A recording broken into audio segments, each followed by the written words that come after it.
Hello, this is Heather from Twist My Stitch. Thank you for joining me for this tutorial. Before we get started, if you have any video requests, send me an email to heather@twistmystitch.com. You can also find my social media links in the description below.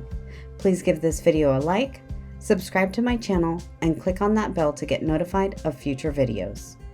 Thank you for watching, and now go twist my stitch.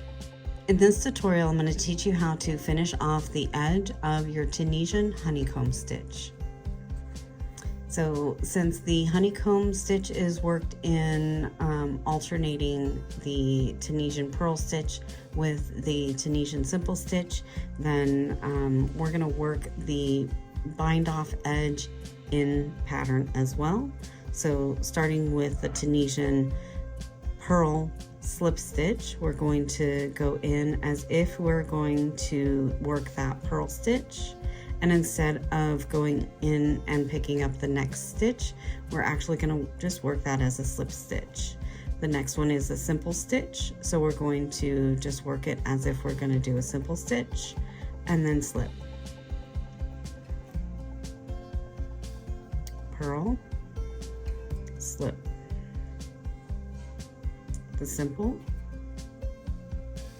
and slip. Continue that along your edge, repeating in pattern.